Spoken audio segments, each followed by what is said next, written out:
A convoy of buses and trucks came under attack. The South condemned the incident and claims the attacks are supported by the North. The vote is expected to lead to the South declaring independence. The referendum was promised in a 2005 peace agreement between the mostly Muslim North and Christian South.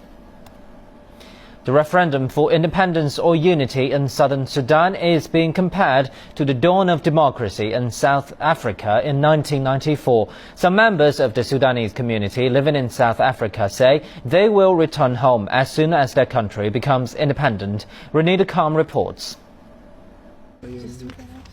Hungry for news from home. These Sudanese asylum seekers in South Africa say they are happy and hopeful that their people of South Sudan are finally going to the polls to rewrite their own war-torn and bloody history, to vote for independence and self-determination, and bring an end to what they called their political domination by Northern Sudan. Taban Yanga is an asylum seeker living in the South African capital, Pretoria. He says he left Sudan because he was tired of being treated as an inferior citizen in his own country. We are tired really with the so-called the northern government, how they treated us, we the Sudanese, southern Sudanese, who are supposed to be the indigenous people of the country. Where those people who came have tried to turn us like to be a third-class citizen. For me, I believe our people are tired with how we went through the suffering for a long time since the independence in 1956. Now, today, I think when the result come out, it will come in our favor, that we will have a new state. Millions of people of South Sudan have voted in a referendum in the past few days to decide whether or not to break away from Northern Sudan and become a separate state. The first time in Africa that a government has allowed one of its regions to take part in such a referendum. For people in the South, the referendum means the beginning of their existence as a people, because this is what they've based their struggle on for many decades. And I believe this is like, if we can compare what 1994 meant for South Africans, it's the day of the new beginning. Despite decades of civil war between the North and South in Sudan, the Sudanese community in South Africa, who come from both regions, regard each other as brothers and sisters.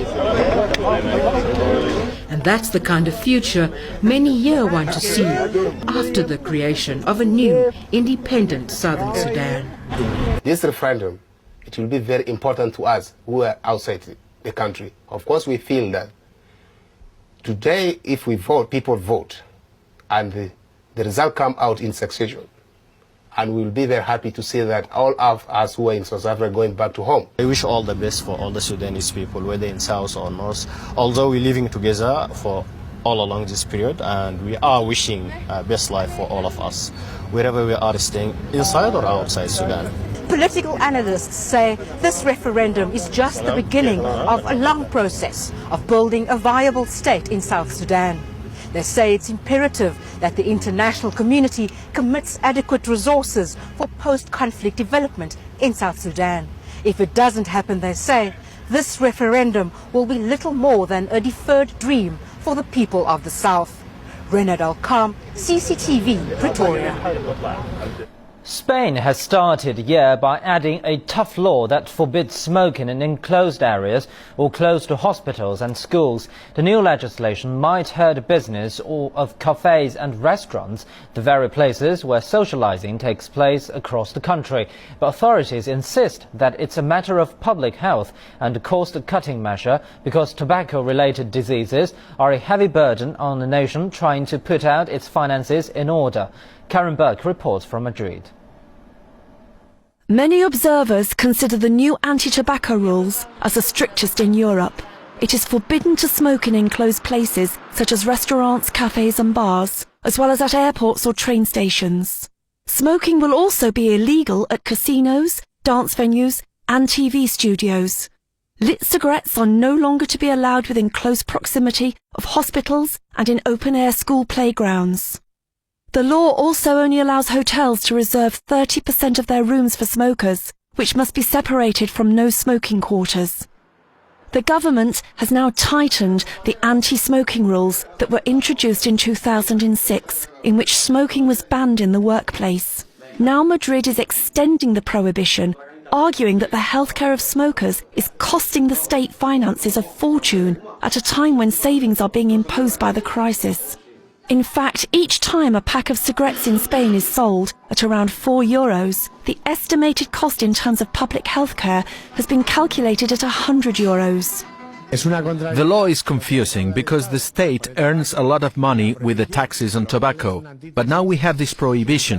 I don't know what they want, but I guess the government has good reasons. The owners of bars and cafes are complaining that the ban on smoking might hit their businesses. I don't agree with this law. People come out of the flats and come here to get rid of the stress, so they drink coffee or some brandy and then they smoke. This is bad for our business because we will lose customers, and if they come, they will not stay long. It didn't happen before. Others argue that the opposite will happen because more non-smokers will come back to cleaner bars. They don't smoke, and you see them only in the summertime, no, in the terrace, no. They stay in the terrace, and after you don't see them all the year, no, and they just walking in the front of the bar and tell me like this, Peter, I'm sorry, I cannot go at your bar because it's too much smoke, and I don't like this.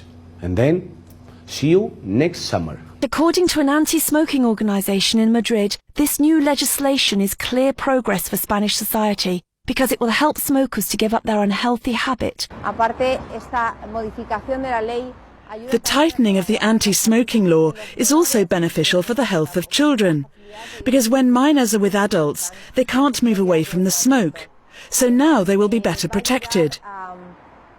Besides, smoking will no longer be considered as normal, and this is important for youngsters, because then they will not start smoking at 13 years old, as often happens now.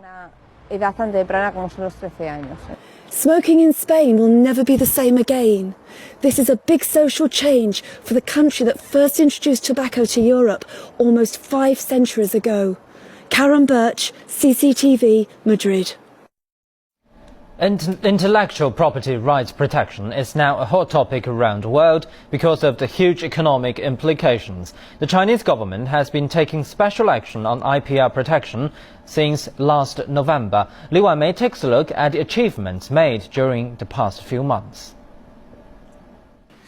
China's State Intellectual Property Office held a press conference on Wednesday morning to announce the successes made since the launching of the special action. Officials declared that the SIPO facilitates the special action from 7 aspects.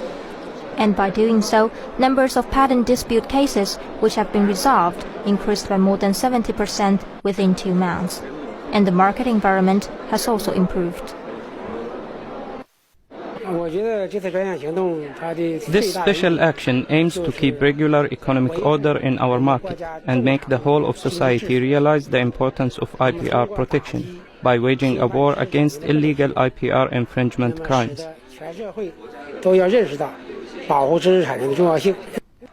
According to SIPO officials, in addition to launching the special action, the newly revised patent administrative law enforcement, which has been adjusted in 3 aspects, will come into force from February the 1st.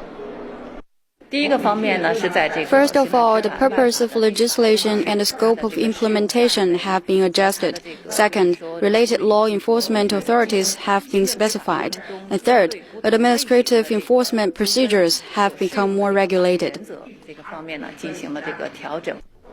Officials also called for changes in individual knowledge, attitudes and practices, and highlighting the awareness of the general public of IPR to create a social atmosphere in which labor, knowledge, talent and creation are respected. For ordinary citizens living in China, they should be aware that it's wrong to infringe IPR, and it's an honor to protect and respect others' IPR. Intellectual property protection will require both changes in policies and changes in social norms, because the two mentioned above reinforce each other and the whole effort is greater than the sum of its parts. Liu Mei, CCTV, Beijing. That's it for this news update. I'm Pan Deng in Beijing. Bye for now.